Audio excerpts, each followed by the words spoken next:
Калашников Аленочник.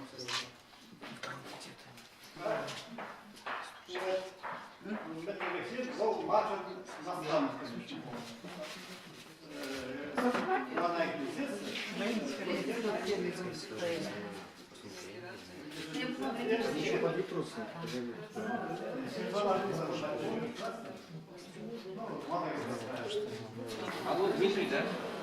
Далеко? Ау! Да.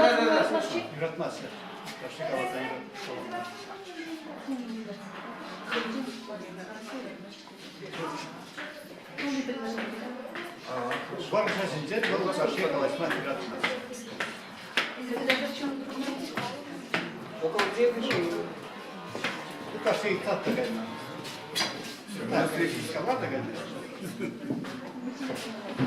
Ну, уже хлеб, фундагельный, конечно, вода в кубе фундагельный.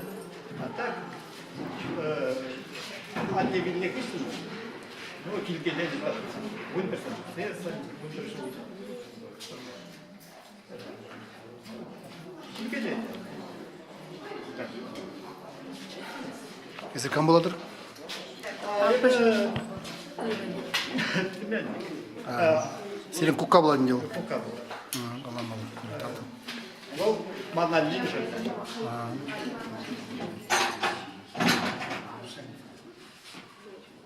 Добрый день, уважаемые гости.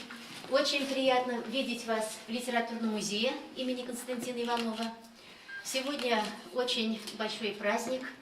Сегодня день рождения замечательного, славного сына чувашского народа Ивана Никифоровича Никифорова, писателя, драматурга, переводчика, поэта Ивана Вашки.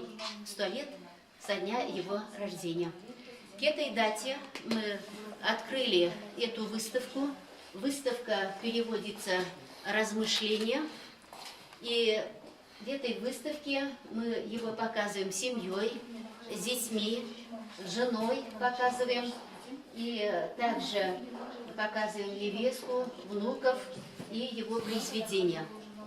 И очень он любил русскую поэзию, очень много переводил, особенно любил русского поэта Тютчева. И здесь мы видим его переводы, которые опубликованы в журнале «Родная Волга» Таван Адл. И он вначале начал с поэзии. Например, в 1934 году Иван Вашки написал поэму «Белая береза». И здесь мы с вами видим эту поэму на чувашском языке, рукопись. Уже в преклонном возрасте он переписал эту поэму и нам это дал литературному музею. Здесь его книги. Он выпустил всего 7 книг. И здесь одной книги, к сожалению, нету. Это коллективный труд. И это стихи, в том числе, это называется «Мадан Епарне». И в этой книге опубликованы не только Иван Вашки, также и его друзья. Это Катай, Александр Катай, Леон Пушкай, Федор Сита и другие. Писал он и стихи, и пьесы, прозу писал. Вот здесь мы видим его книгу «Чону сюды». И эта книга, где опубликованы его рассказы. В преклонном возрасте он написал роман. Роман называется «Белая лебедь». И здесь мы видим этот роман. Он опубликован в журнале «Таванадл» в 1980 году. И уже в 2008 году, тогда ему уже было много лет, он написал повесть «Мигель». Вот здесь мы видим эту повесть в журнале «Таван Адл». И до конца своей жизни он умер в августе, в начале августа 2011 году. Он успел закончить вторую часть этой повести «Мигель». Но, к сожалению, пока эта повесть полностью не опубликована, даже в журнале. Вторая часть, она не опубликована даже в журнале Таван Адал. Это осуществят, я думаю, его дети и родные также. И вот в журнале эта повесть Мигель опубликована. Это первая часть, а вторая часть пока еще не опубликована. И в наших фондах Литературного музея имени Константина Иванова имеется также рукопись поэмы «Ендеш». И эта поэма не увидела света при его жизни. Это рукопись. Он очень надеялся и рассказывал, что он очень надеется, что эта поэма увидит тоже свет. Эта поэма даже в журналах не опубликована. «Ендеш» называется. Это переводится «Земляк». Это о нашем земляке Василии Ивановиче Чапаеве. И когда он изучал эту тему, он работал в библиотеке имени Ленина и нашел факты, которые раскрыл он впервые. Про это никто не знает. Он рассказывал, он в этой библиотеке имени Ленина в Москве нашел факт, что унтер-офицер царской армии Василий Иванович Чапаев вывел солдат из окружения. Этот факт неизвестен. Это узнал впервые Иван Вашке. И вот про это он написал поэму «Ендеш», «Земляк», поэма. И в наших фондах также хранится рукопись его романа «Шурагаш». Мы с ним поддерживали очень тесную связь. И он очень любил Тютчева. Вот у меня в руке книга Тютчев. И я вам прочту одно стихотворение Тютчева на русском языке. И он перевел это на чувашский язык. И смысл жизни у него в том, чтобы прожить достойно, скромно и оставить очень заметный след в чувашской литературе, в жизни чувашского народа. Вот это стихотворение, он перевел это на чувашский язык. Он придерживался взглядов Тютчева, когда дряхлеющие силы нам начинают изменять, и мы должны, как старожилы, пришельцам новым место дать.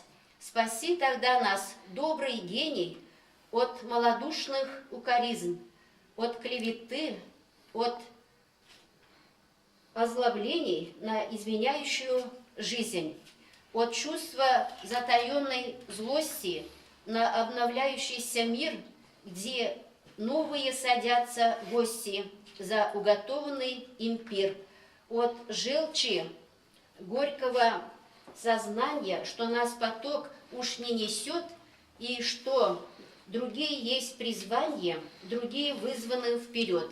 Ото всего, что тем задорней, чем глубже крылось с давних пор и старческой любви позорней сварливый старческий задор. Вот таких взглядов, как и Тютчев, придерживался наш уважаемый, славный сын чувашского народа Иван Никифорович Вашке. Он всю жизнь очень любил поэзию, и у него вышла книга стихов, называется «Совозем стихи», и эту книгу он подарил чувашскому прозаику Леониду Агакову. И вот что он написал на чувашском языке, когда дарил эту книгу «Совозем» Леониду Агакову. Прочту сначала на чувашском языке, потом переведу на русский язык.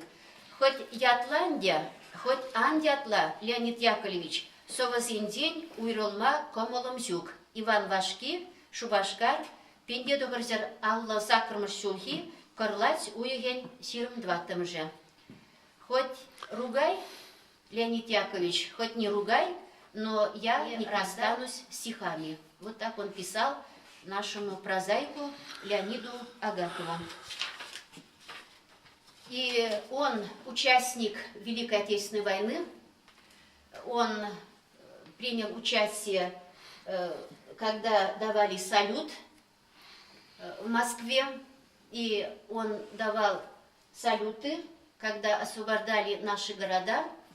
С первых дней первый салют он и даже и последний салют он давал в Москве, в Кремле. И он видел, как народ радуется этой победе. И он писал о войне очень много, пьесы у него о войне. Он был также артистом, наш уважаемый Иван Никифорович Вашки. Он учился, окончил Чебоксарский техникум, театральный техникум. Сейчас это музыкальное училище.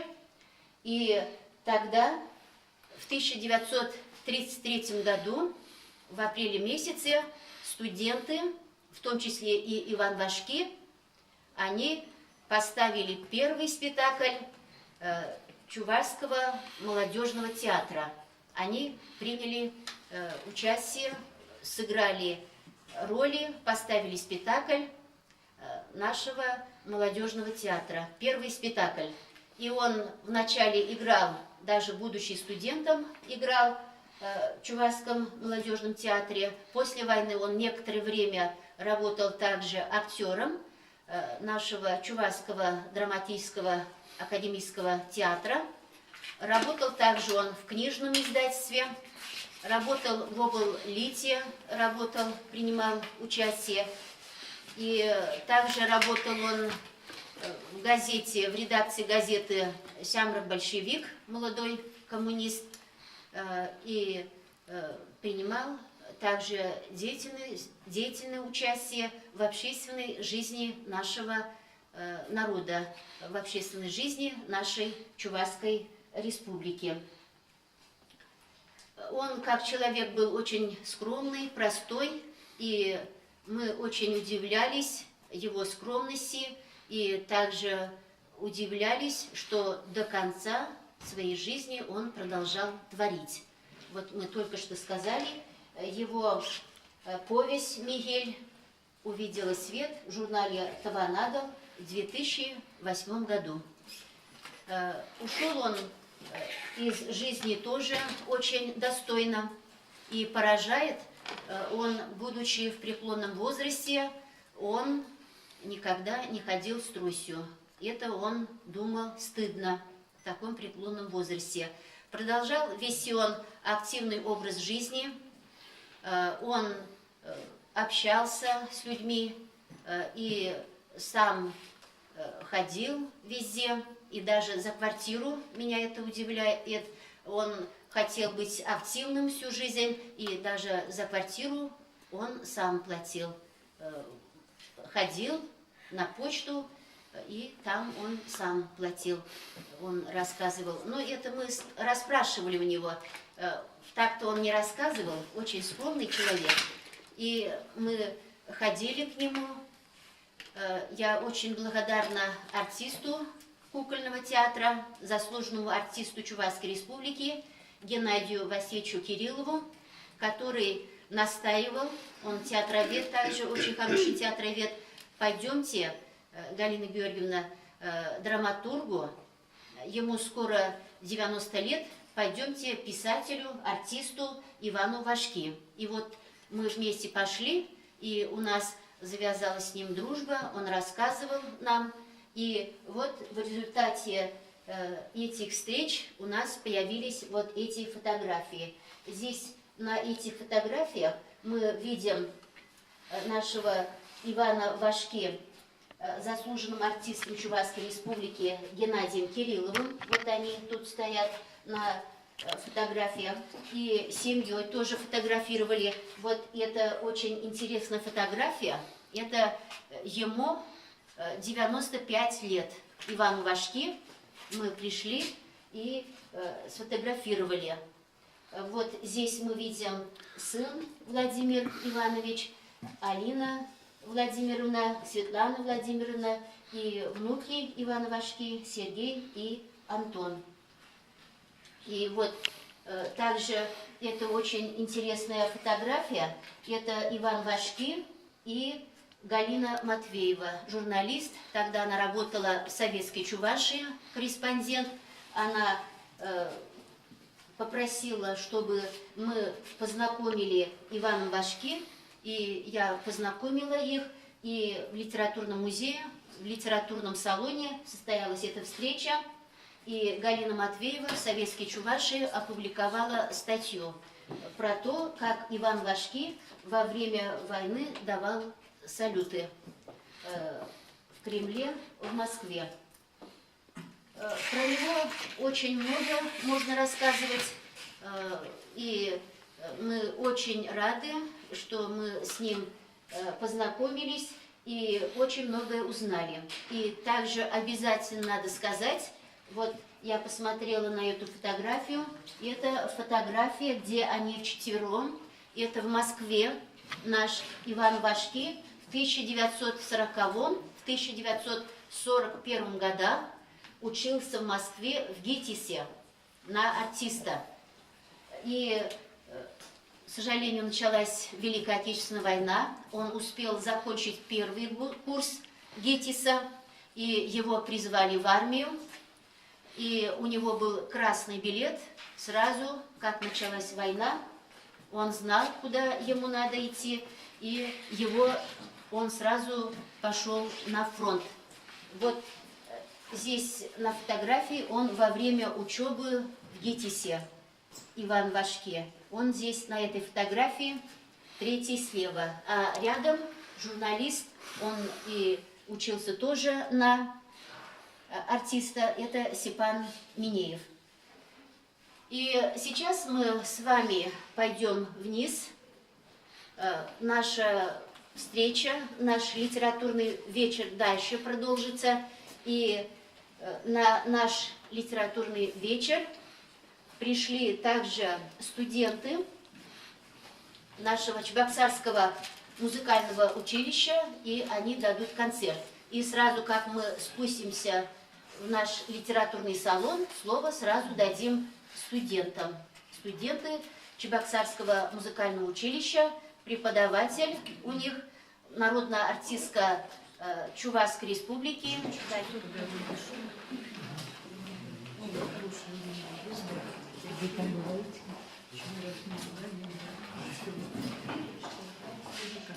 Александр Мурилев, «Радость, душечка».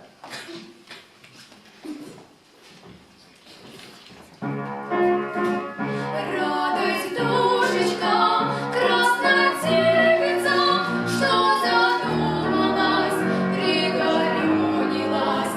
Полюби меня, лебедь милая, полюби меня, приголубь меня.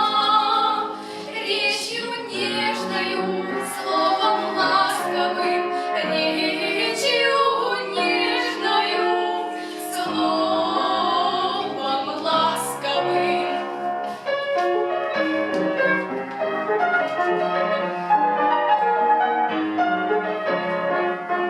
От твоих кудрей русых шелковых, от твоих очей черных огненных, от твоих речей звонких сладостных часто слезы лью я горячие.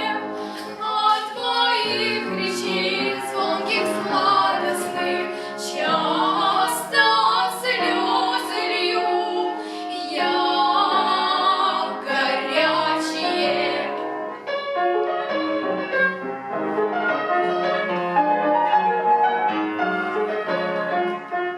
Радость, душечка, красная девица, что задумалась, пригорюнилась.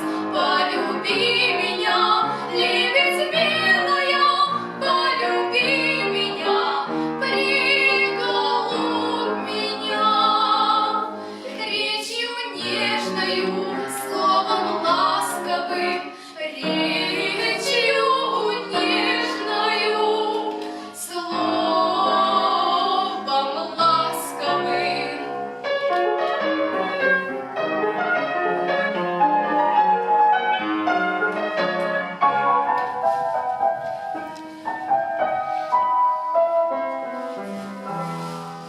Ночь темна, темнёшенька,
Нормально.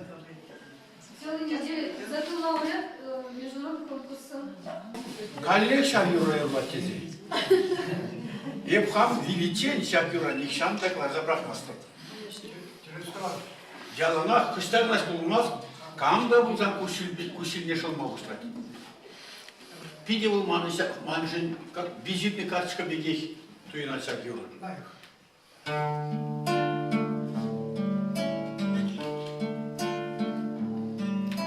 Пивенде келге, сиде ажабылы. Сичеште пурде тусагарес.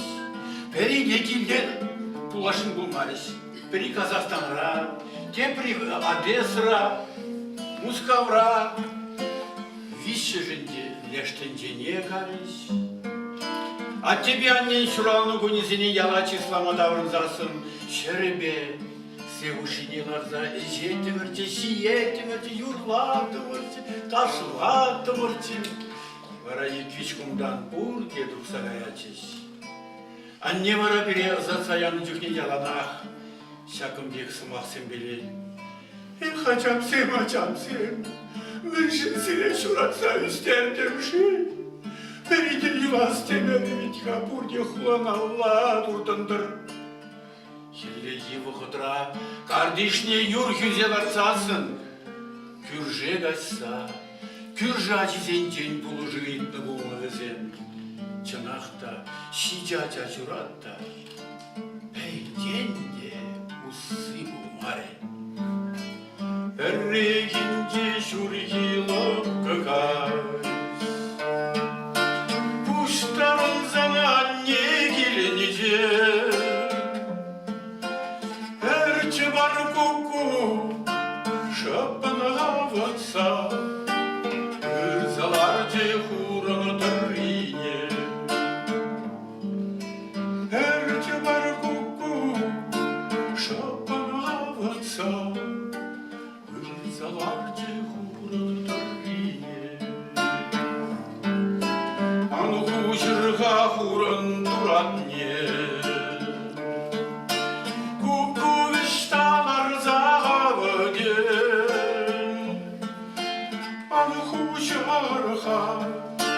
Анне кымалыне, эбир кайсаны канда йогане.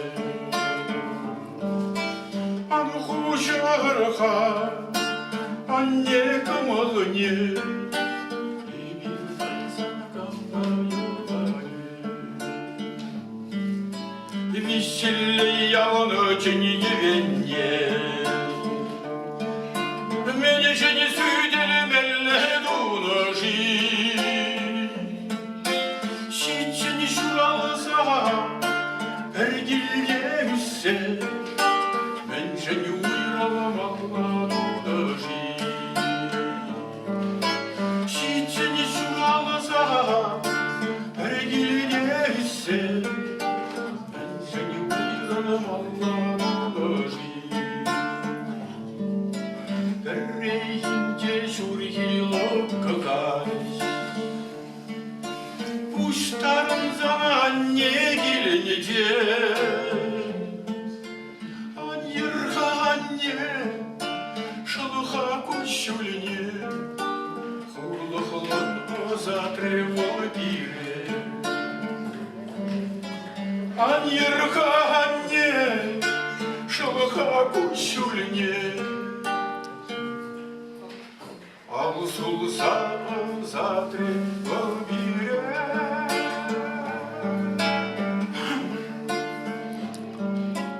Эх, сичере булас чыман тибре. Килензе журас чечени кре. Шула зелем ожыда сенче. Анне сарыны тек чужек шинче.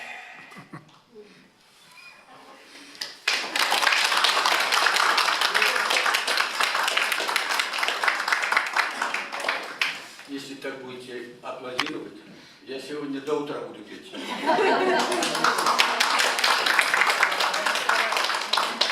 Давайте начнем с старшего сына. Принято всегда давать слово вначале старшим. Старший сын Олег Иванович, пожалуйста, Никифоров, старший сын нашего писателя Ивана Башки. Проживает он в Санкт-Петербурге. Я сейчас уже, сколько мне получается, 76-го года в Санкт-Петербурге. Отца, конечно, помню, он все время практически работал. За столом все время писал, и вот его как бы, вот у меня так в памяти он остался. Очень много работал. Но о себе, вот, правда, нам он мало еще рассказывал, практически ничего. О жизни мы мало чего знали, видели, что работал, выпускался. Ну, мы чувашском такие, как бы, чувашские. Никак. Вот, ну, что могу сказать? Как отец, конечно, человек очень хороший. Много чего дал нам с Володей, мудрого и хорошего. Вот. Ну вот, наверное. Наша Олимпиада Фирсовна Серегина работала деканом иностранных языков, факультета иностранных языков нашего пединститута, да. Очень хороший преподаватель была. Ну, что я хотел добавить? Отец был скромным, аскетичным человеком. Да, я его вспомнил, он с утра всегда вставал, что-то делал по дому, потом он садился за свой рабочий стол и работал. Потом он делал перерыв, потом он работал где-то после обеда. Но всегда меня поражало в нем, что его трудолюбие, то есть он вел определенный образ жизни. Утром он вставал, он делал всегда зарядку. Ну, если что было уже, когда он уже в возрасте его силах что-то нам помогал там, пока мы собирались на работу или куда там, что-то приготовить даже умудрялся, разогреть.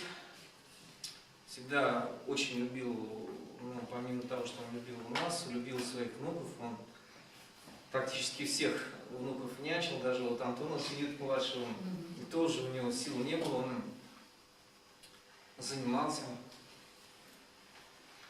Вот, что еще хотелось. Вот, ну, меня все поражало, вот он прожил 96 лет, без 3 месяцев 97, вот меня все поражало до конца, вот он, это у него было, ну, такое трудолюбие, творчество, вот даже вот когда он написал «Мигел», роман, значит, кончил, его это отнес на Желтухин как раз, его корректировал, и вот он, когда уже был подготовлен роман, печать, Желтухин взял там и написал в конце продолжение исследования.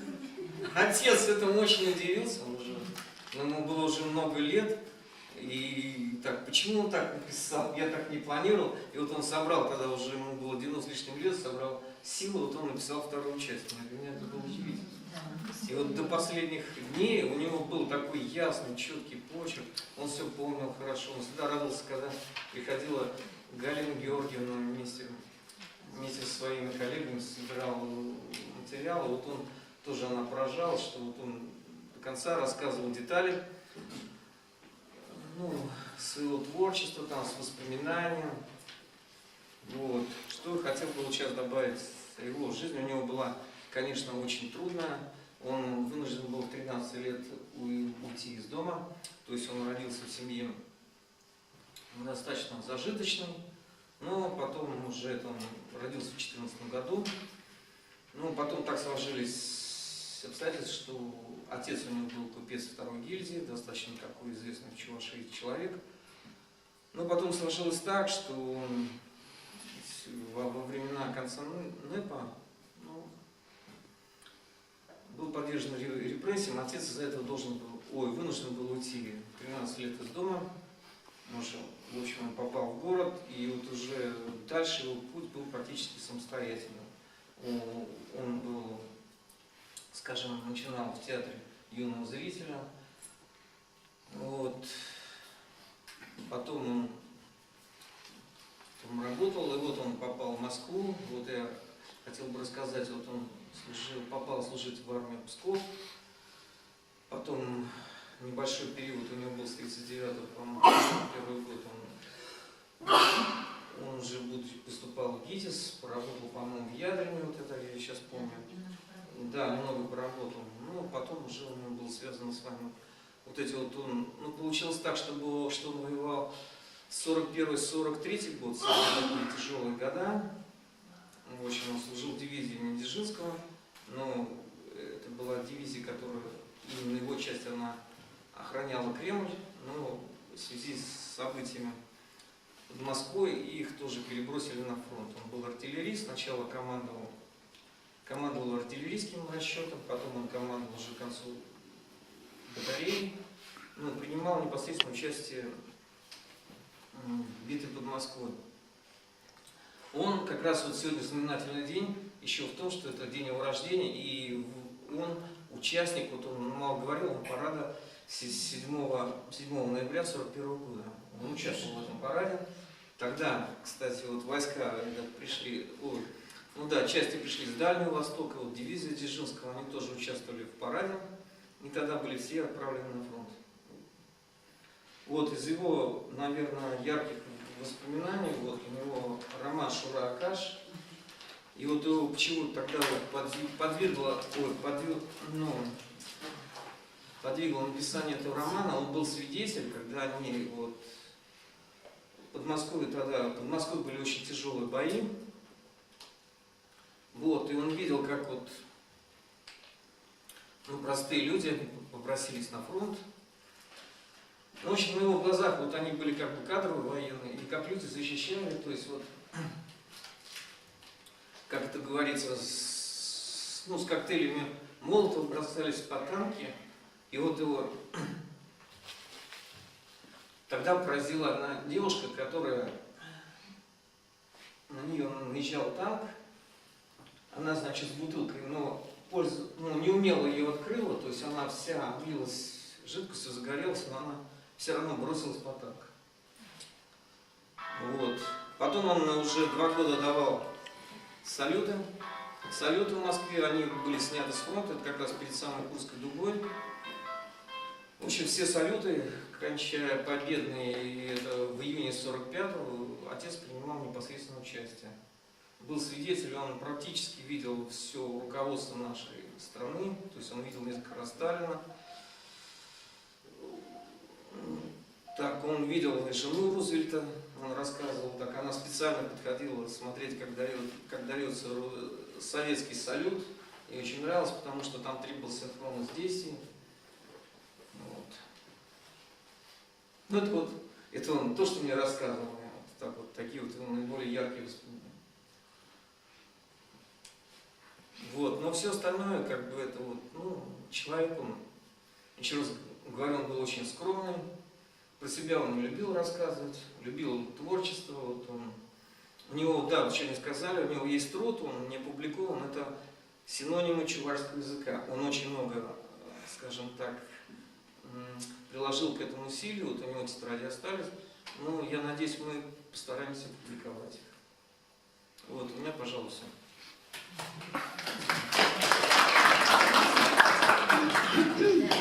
Ну, кто лучше знает, это кто долгие годы прожил рядом. Это жена Владимира Ивановича, невестка нашего Ивана Вашки, Алина Владимировна Никифорова. Я с 94-го года жили вместе с Иваном Никифоровичем. Вот. Что я хочу сказать, как о писателе.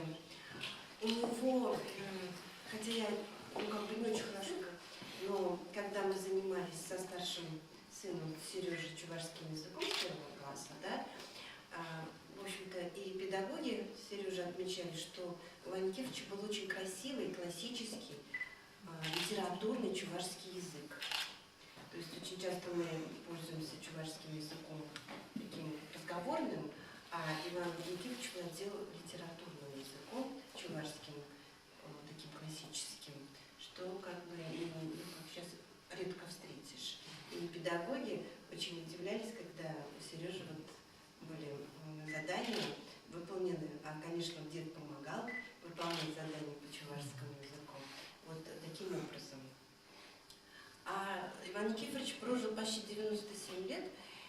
Это очень долго, я считаю, тем более в здравом уме. Он писал, у него была очень хорошая память, он очень долго руководил своими, скажем, хозяйственными делами. Ну, как бы, не то, что никому не доверял, нет, он доверял нам, нас просил что-то сделать, но что-то он делал сам, потому что вот его был такой распорядок. И мне хочется отметить, почему он так долго прожил. Он соблюдал режим. Вот очень важно знать, что если ложишься в одно и то же время, а ложился он всегда в 9 вечера, вставал всегда в 6 утра. И независимо ни от чего, был или это праздник, или день рождения, даже Новый год, он ложился в 9 часов вечера и ложился в 6 часов утра, вставал в 6 часов утра, делал зарядку, а сам себе готовил.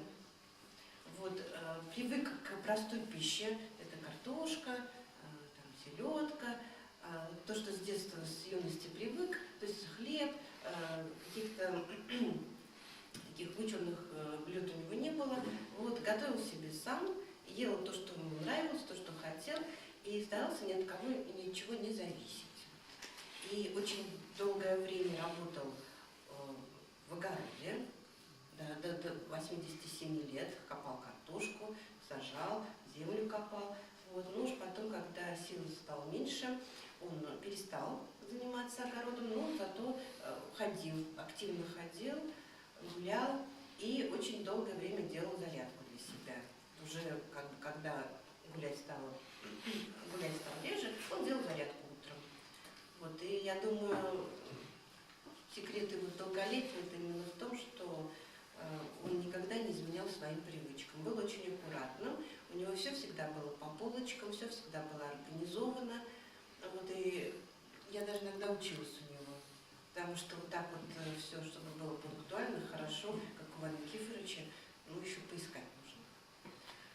Вот. И, конечно, о своей жизни он нам не рассказывал. Я так понимаю, что настолько было тяжело ему и в период, скажем, 30-е, 40-е годы, когда вообще в стране было сложно, и вот его семья попала в ситуацию, когда почти все подвергались репрессиям. Вот. Потом война, и вот эта война, она отложила такой отпечаток, что ему было очень трудно вспоминать, и он рассказывал очень мало о войне, и поэтому мы очень благодарны, наша семья очень благодарна Галине Георгиевне и всем журналистам, которые приходили к нам. У Ивана Никифоровича была такая особенность, он не со всеми разговаривал и не всем рассказывал о себе и о своих событиях в жизни. И вот мы благодарны тем людям, которые сумели как-то вот расположить его к себе. А уж если человек как бы он располагался, то тогда Иван Никифорович мог разговаривать и рассказывать о себе часами. И вот благодаря этому мы, родственники, узнали очень много интересного о жизни нашего Ивана Никифоровича. То есть не так, что он нам сам рассказывал. Нет, мы жили, у нас были какие-то определенные хозяйственные заботы, вот, жили как все обычные семьи. А именно благодаря людям, которые стали интересоваться судьбой Ивана Никифоровича, мы узнали очень много нового интересного писателей, и о писателе Вашке, и о Иване Никифоровиче. Вот так. Вот насчет псевдонима, это некоторые, наверное, не в курсе. Его в деревне звали Мигифер Ванюшки. Значит, Ванюша, сын Никифора. Мигифер это получается, по-чувашски. И вот еще в 6 классе он там играл, спектакли они ставили, когда учились в Байголовской школе. И писали они там, стенные газеты выпускали. И он слово «Ванюшки» сократил чуть-чуть, некоторые буквы оттуда выбросил, и он так «Вашки» получился. Это от «Ванюшки». Ванюша, значит, это «Ванюшки». Это псевдоним оттуда идет. Теперь опять старшим дадим слово. У него старшая сестра Наталья. Они вдвоем остались полусиротами. Когда мать умерла, старшая Наталья, даже ей мало было лет, а он остался, когда ему было год только, полусирота. Ну, потом мачеха. Он очень хорошо играл еще на гармошке, когда маленький был Иван Никифорович. И к ним приходили, в их деревню, приходили сестры Селиванова. Это дочери купца Селиванова, очень известные люди. И он играл на свадьбах, они слушали, и они были, дочери купца Селиванова, были восхищены, как играет маленький Ванюша. Очень он любил музыку. Может быть, он пошел по этой части, но жалко, мачеха попросила, чтобы отец у Ванюши продал гармошку. И он очень был оскорблен этим, обиделся, и после этого у него пропала охота играть на гармошке. Но все равно он очень любил музыку. Вот у нас сын принес, Владимир Иванович, грамм-пластинки. Он грамм-пластинки получал с Москвы, подписывался на них. И они у нас теперь хранятся. Очень любил музыку. И только человек, который очень любит музыку, знает музыкальное искусство, смог написать повесть «Мигель». Там очень много о наших композиторах. Это в первую очередь повесть «Мигель», это о композиторе чувашском, это о Геннадии Воробьеве. Это сын Василия Воробьева, но жалко, он рано ушел из жизни, ему даже 18 лет не было, заболел, умер.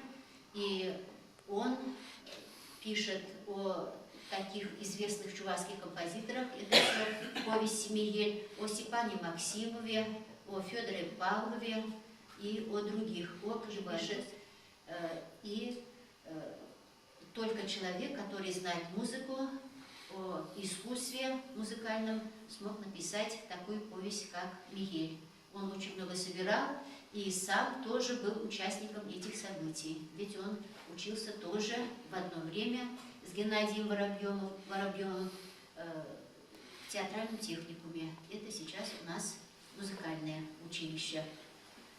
А Шурагаш – это о ополченцах, об ополченцах, и прежде всего это о Владимире Кривоносове. Это композитор, который у нас в Чувашии работал. Он был преподавателем Чебоксарского музыкального техникума. Тоже очень много изучал.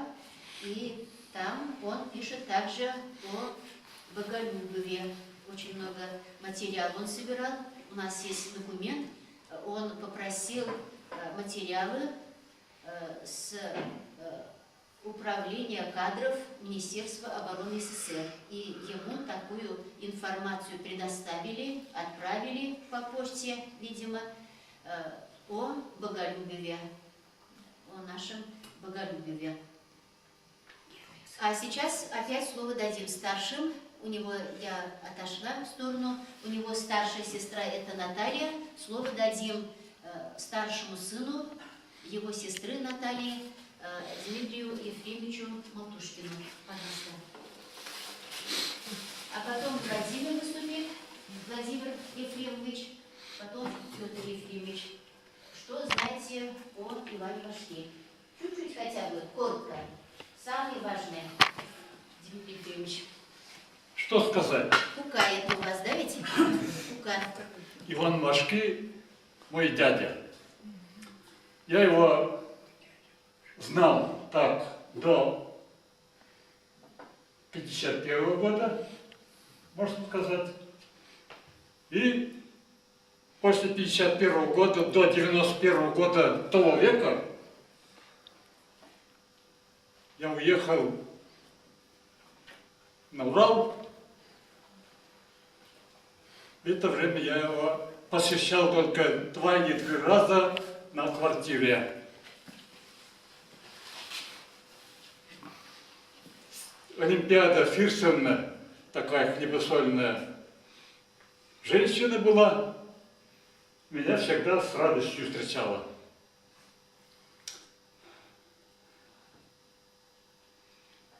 Так, до 1951 года что сказать? Он еще до войны приезжал к нам на деревню. Приезжал с семьей. Был сын Эдик, примерно моего года. Сейчас ему 70, вернее, 80 или 81 год должен быть. Мы его потеряли, не знаем. И он нам не рассказывал, жив он или нет. И нам очень хотелось, вы понимаете, знать о его судьбе. Это, можно сказать, Володя, наш брат. Значит, у Ивана Вашки 3 сына. Вот твоих, вы тут видите, вот этого старшего сына мы потеряли. Это, может быть, я новость говорю для и сыновей. Он никому об этом не рассказывал. Но мы знаем, потому что у нас та же фотография этого Эдика где-то осталась. Но второй момент, когда он к нам приезжал после войны в 1945 году, он рассказывал, тоже об этом, наверное, никто не знает, что ждал в течение месяца, когда его заберут. Как-то в своем творчестве или когда он работал в издательстве, допустил, или наборщики неправильно набрали, вместо «Щелпыш Сталин» «Пулпуш Сталин». Вот из-за этого месяц, говорит, дрожал, ждал черный ворон, когда его везут, но потом пронесло, слава Богу. И он Вашки прожил долгую жизнь, он, можно сказать, символ, патриарх 20-го года, вернее, 20 века. Я очень хотел и ждал, что он проживет до 100 лет, но это не случилось. Вот сегодня как раз ему 100 лет исполнилось. Я очень благодарен тем, кто пришел на этот вечер, кто это дело организовал в память нашего дяди. Спасибо вам. Пожалуйста, пожалуйста. Владимир Ефремович Макушкин, пожалуйста. Это средний сын у Натальи.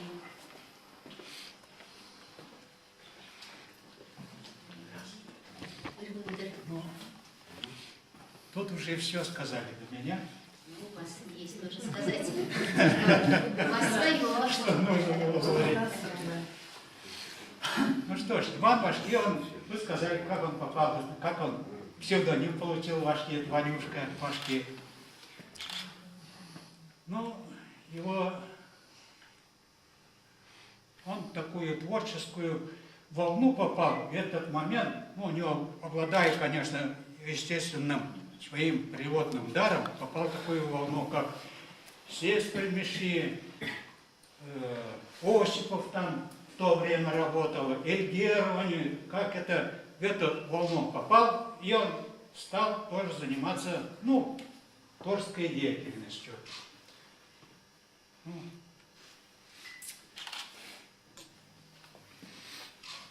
Спасибо всем, кто помнит его, понимаешь. Спасибо за то, что чтят его светлую память до сих пор.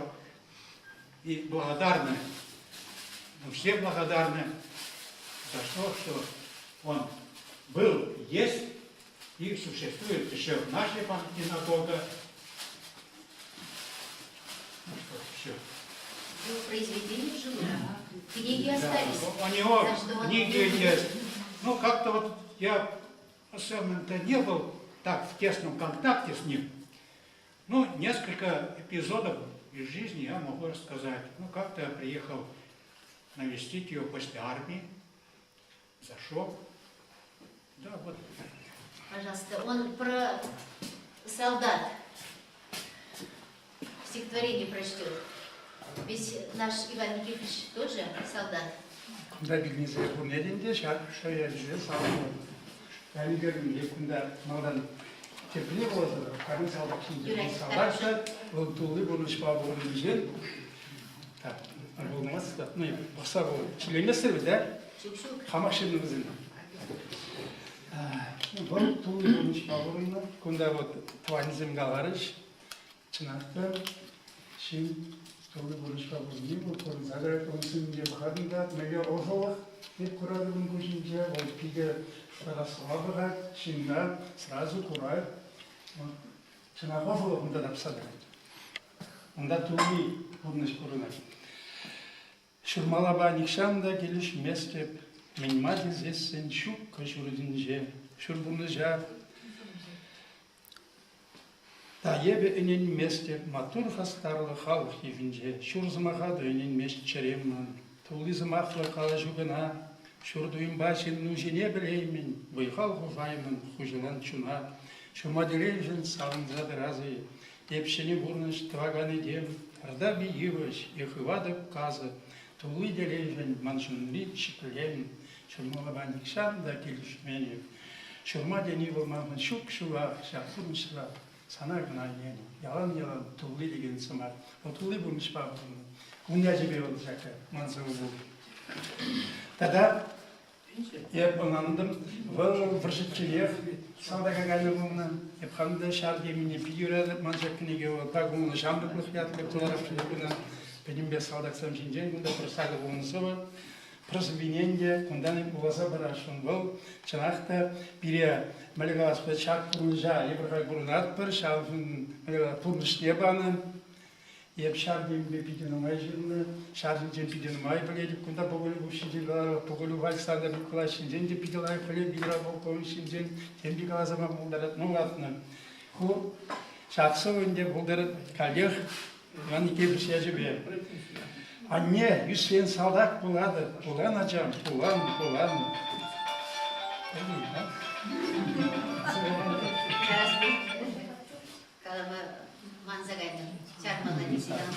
Anne, 100 sen saldak buladı, bulanacağım, bulan. Anne, 100 sen vırca gayadı, ah duracağım, esmin galan. Сисмерске, ачаяш пунче, мунзакырдах, выржа гаят. Выплата сливе, омр пунче, хаянда амжы калай. Халюльне кедедир гажен, он кильмелешке варширан. Аутили креди мана пажер, калары, шидебех паян. Хыбеги калажат чак вада. Тембек курасшыны ульне, аванче таврынзан манада. Тизатызат калажывне, анжақыштан житталырайын. Визень майшук шарчарылбе, кильмериш варжиран чилайын. Шавақта чаризем кетме, рахмеш візененік шанда. Асрақ тырашы винезем, янрашы қылғыра паянда. Ажагаланыс мақсем, анне үсен садақ болады. Бұлан ажам, бұлан. Анне үсен варжа гаяды. Ақтур ажам, мүскер гаяды. Епшалым бәлі шындар. Бұрын желшіма бұлнан, бұл коллективизацияле, вақытне жақыланынан, он жүхне мілегалашы кулақсыне, пуянзыне, кезірленен, шағнауы курны, шавақты ол мілегалашы пушне Усман, шиклене, малалабықны, сұречарный офицер был, он жүхелі жарденінден, біржарада вот, күнді мілегалашы, тем более, перкінің шылдар, Міндіря паратра болынан, 7 ноябрьде, мүле пастырлы, мұндағы незем пидені май каран шағындана түрек варжадып сығайын, вода варжадып сығайын, каран вара ферквишім шылдауы, кайла гүлінде, вот, Курский дугах ішінде, жан үшін, мінзем бама бұшланы. Бұлдары ұлышын бұлынан, бұл ең жерінде. Ана ғана.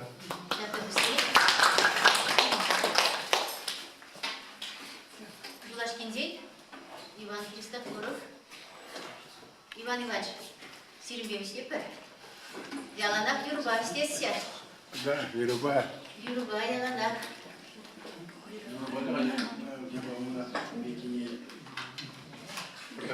что рахнете, но мансал не собак.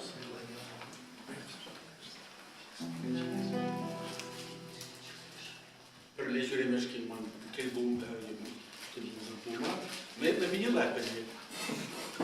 Живите здесь и перешугаю, да? А я в Украине рам гильзе, Мариуполь я буду за это. Мариуполь. Сяндан гильзесен, мен группа писать серберин балаш макити трошно.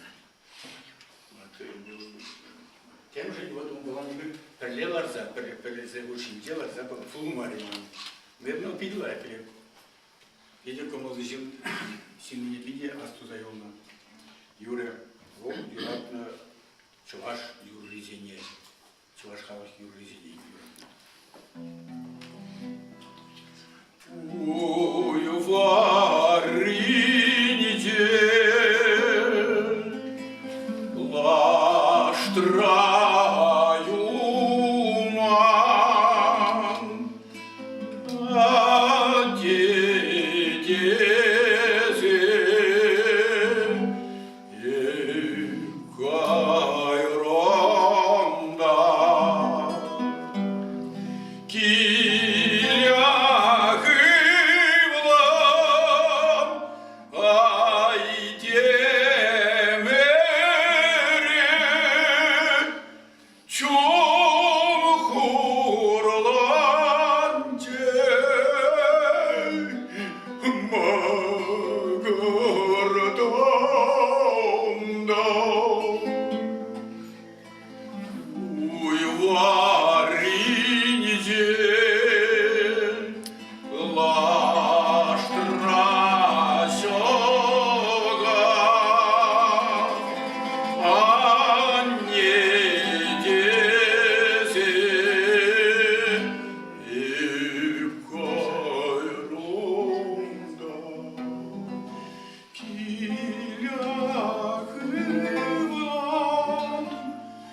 звонок не работает.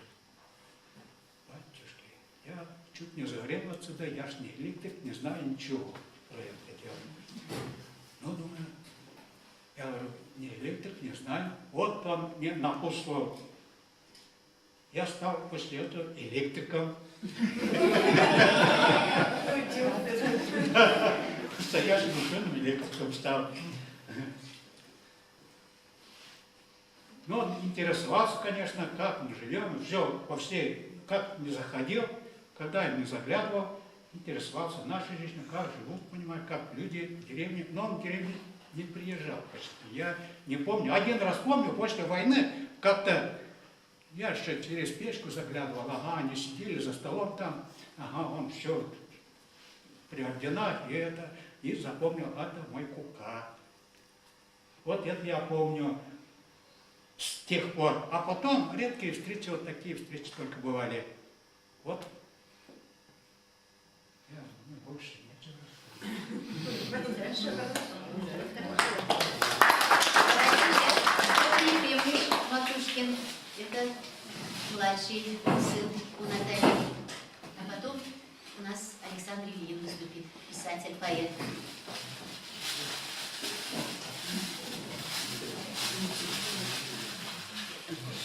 Я могу дяде сказать. Дядя для меня, конечно, был моим, прямо скажу, наставником. Потому что я, как в вашей семье был, а когда с деревни приехал сюда, приходилось останавливаться только у дяди в основном. Так, ну,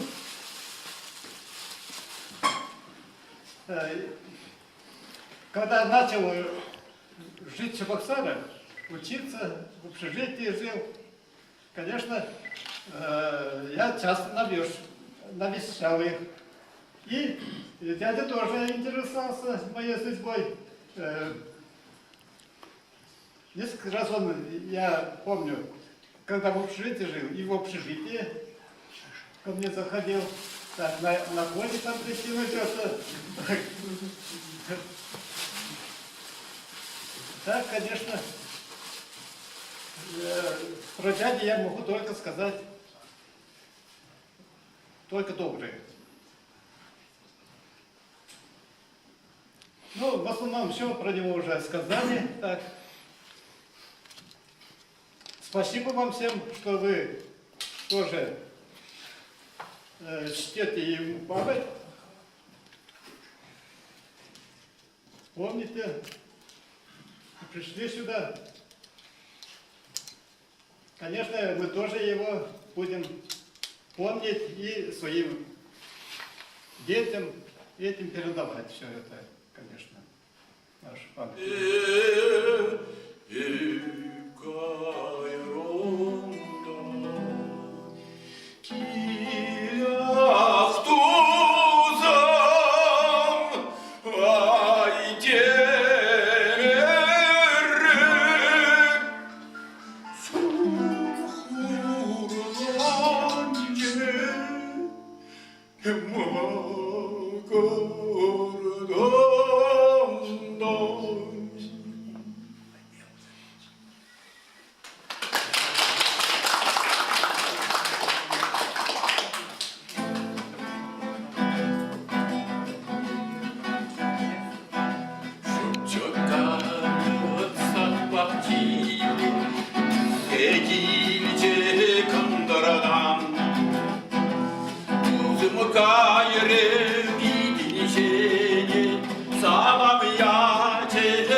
Да, просто, которые не понимают чувашского языка, для них это.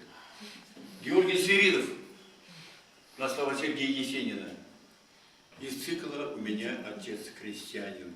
Песня под тальянку.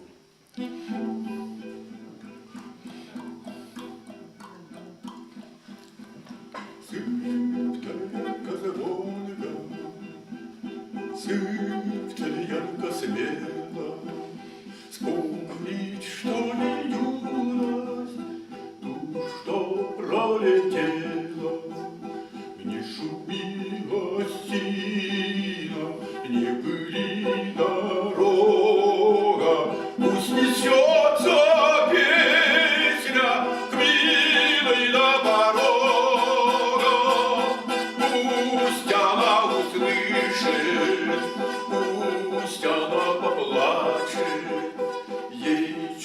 Чужая юность ничего не значит.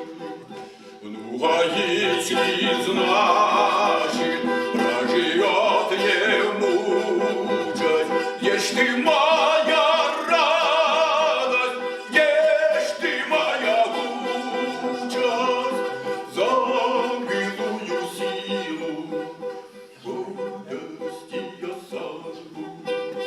Только и осталась песня под троянду.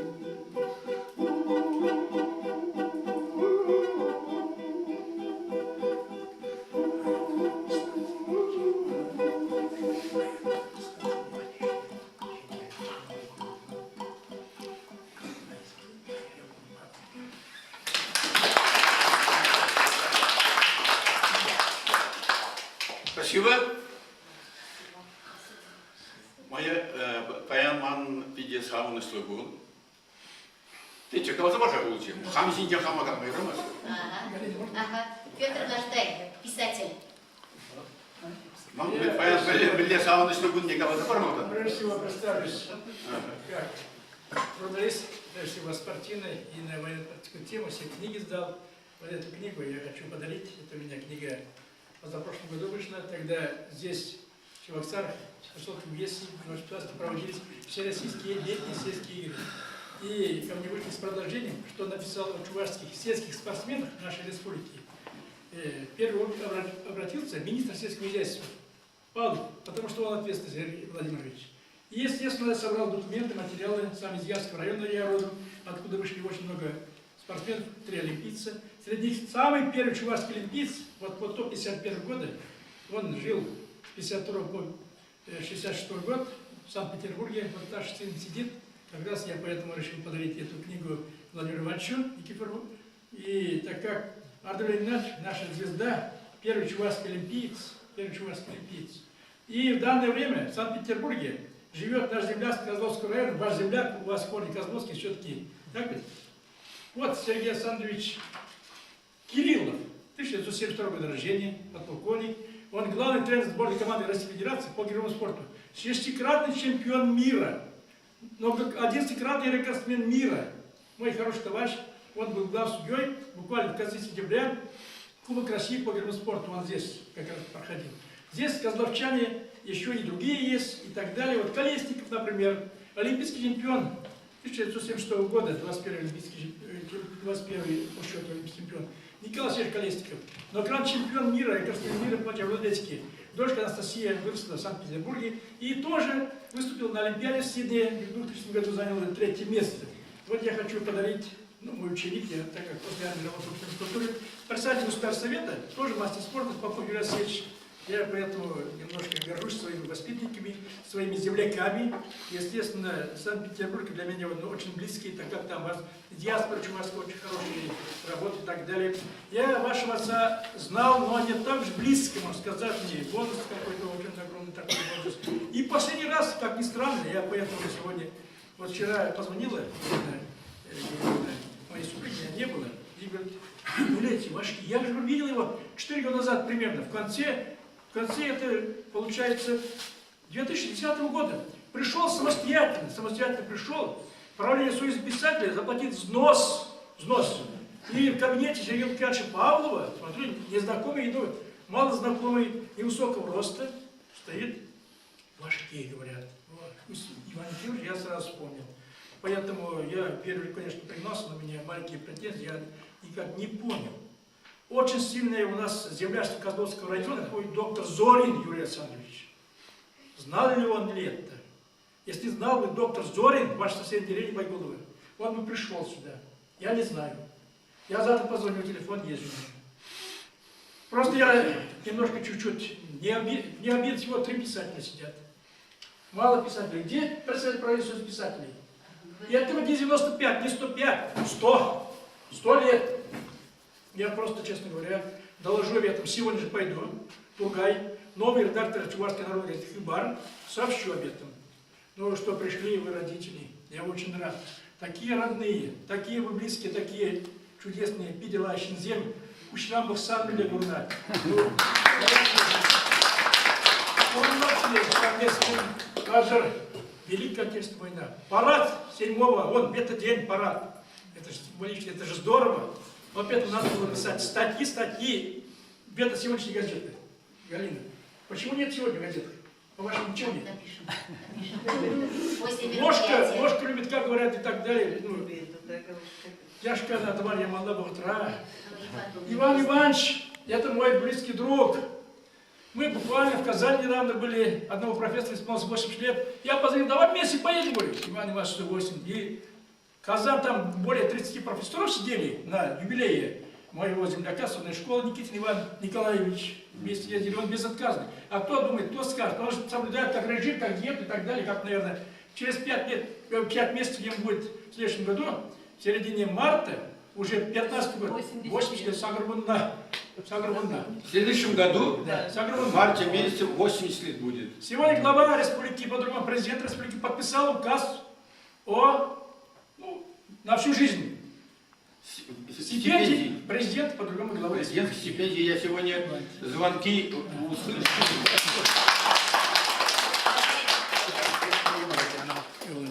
Так что сегодня у меня радость. Прибавился в моей зарплате Моя книга. еще 2000 с чем-то. Поздравляю. Да. У нас еще Галина Ивановна хотела сказать.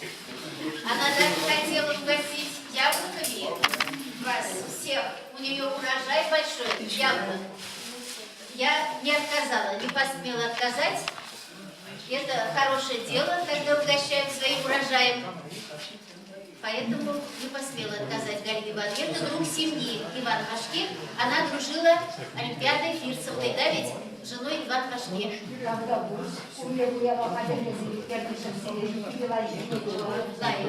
Островский. Там на выселе. Юрай, привет. Интересный директор. Он держится на женщинах. Олимпиада Фирсовна была, супруга Ивана Никифоровича Олимпиада Фирсовна, была деканом, первым деканом факультета иностранных языков Чувашского государственного педагогического института. Бир Олимпиада Фирсовна ба, первоготра, перенесутравление, яланах перберимге курсагалашатамар, Иван Никифорович сидень был никсан да сили замахталаман. Новочебоксарский не мандаринзем, апельсинзем, мегаяктамар автобус бар. Чайка в магазине бадне грузовик сембе, арбуз семи сегилетис. Унда яланагорчик дедраттамар. Ну-ка сял пилен шерге лаих я паноми бадзе. Пуринде халь пуринде лаих паноми бор. Сял сире. Пануми илерге загалашын. Сейчас я парак себе. Путенисек, вот. Унда да взем тут булча. Синхронный перевод. Пусть и там они будут сытые. Вспомним их. И чтобы, по-чувашски вот. Игердзе барасти соклаен. Асынса, сяумбая к себе, пануми или рхади загалашын. Как не это кармана больше, да?